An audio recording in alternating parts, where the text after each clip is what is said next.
All right. Hey, let's go to the phone and bring in Michael Lee. He is an NBA writer for the Washington Post. Michael, welcome to the Sports Show and NBA Rumor Central here. We've got Calipari going to the Sacramento Kings to run the whole operation. We've got Carmelo Anthony leaving the Knicks to go to wherever they'll take him. What's the hottest rumor right now, Michael? What is the hottest rumor right now about a big-name free agent? Oh, gosh, that's a tough one. The Spurs are going to get LaMarcus Aldridge? I don't know.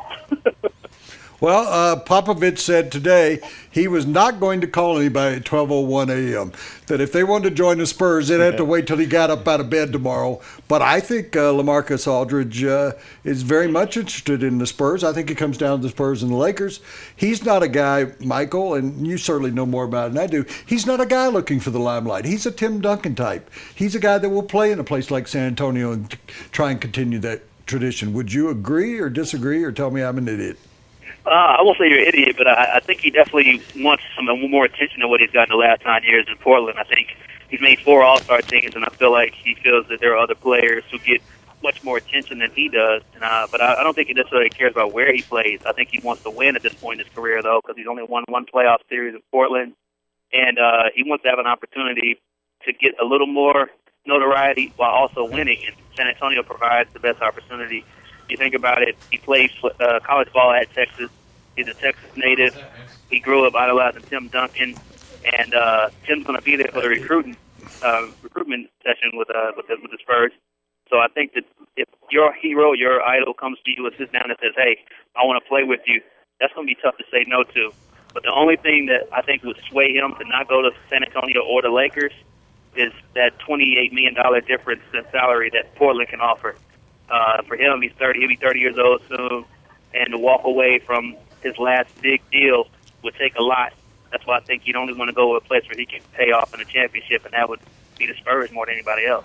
Michael, give us your assessment of what's going on in Sacramento. The rumors that the Kings have offered Calipari control of the team, coaching and general managership, and how might that bode for George Karl? Even if Calipari doesn't take the job, what's going to happen to George Karl, you think? It's such a mess. I don't think anybody really knows.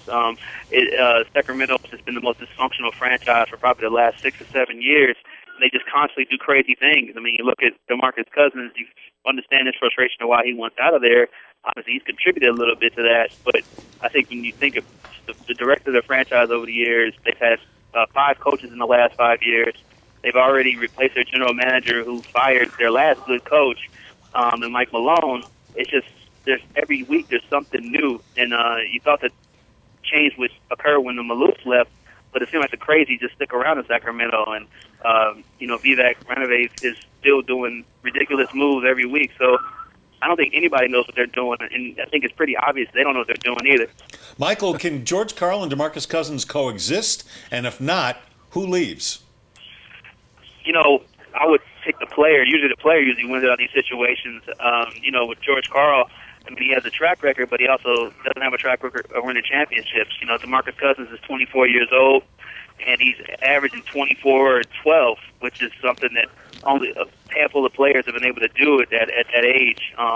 He's the guy I would choose if I had to pick, and I think that's who the owner wants to choose. I mean, he's already expressed some concern about George Karl and the decisions that he's made, and just the fact that he was pushing the trade. They're the only really good player they've had since those Weber, Vlade Divac days. I think that when you come in and you say you want to coach a player and you, after 30 games, have given up on that, I have a problem about, whether to trust that. And I think that's been the main issue with Vivek, is that he doesn't trust George Karl anymore. And you can see that now with all these rumors being floated around about, now that John Calipari could come into play. Interesting thing about Calipari is that, his relationship with his Cousins is much better than it was early on. Because when his first couple of weeks at Kentucky, Cousins actually wanted to transfer because, Calipari was so demanding. So, again, it would sort of be a bit of a risky move to bring in somebody. I mean, they have a great relationship now, but I think it's more of the fact that the distance has made him fonder as opposed to having him, thumbing, him, and prodding him, trying to motivate him. I think it's a different level when he's your ex-coach as opposed to your always coach. He's Michael Lee of the Washington Post, and this portion of the big stuff brought to you by Grand Prix Motorsports. Tell you more about them in just a sec. Michael, let's turn to your part of the country, in the Eastern Conference.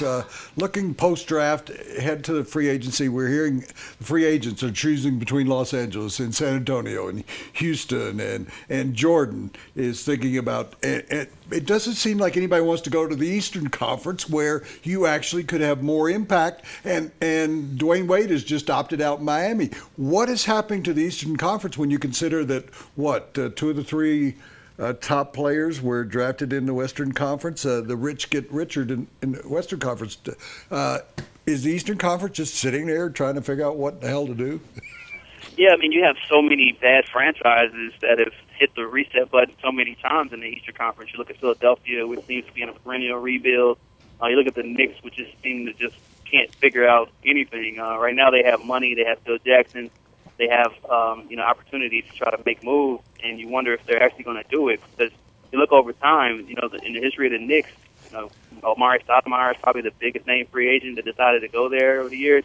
I mean, I don't know if it's the market, it's the city, or the pressure, but they just haven't been able to attract, big time free agents. They may have to act out of desperation this year, and they may have to get set up for Greg Monroe or Aaron Aflalo or someone like that. Well, Michael, here's the other thing. If you go to the Eastern Conference, you have to get past LeBron every year. Nobody can get past LeBron. Well, nobody can get past LeBron because the teams have been stinky for the last couple of years. There hasn't been a team that's really been built up to be a threat. And I think eventually somebody will figure out that the path to the finals is a little easier, go trying to at least knock off LeBron because he's getting older than try to go through the West where it's a grind. I mean, you think about there were 8 really good teams that made it to the playoffs. Golden State was able to survive because they were the only team that was healthy at the end. But I would take my chances against, LeBron one time if I have a solid team. There just hasn't been a good enough team to really challenge. Derrick Rose was hurt all those years in Chicago. Indiana was just not ready. And then this year, Atlanta was just all banged up. They didn't have any healthy bodies to eat. If I'm a free agent, I'm moving east right away, and that's one of the reasons why I think people assume Kevin Durant will consider going east once he hits free agency because, LeBron can't reign forever, but the West has been powerful for the last 25 years. I would take my chances on LeBron fading before with the West.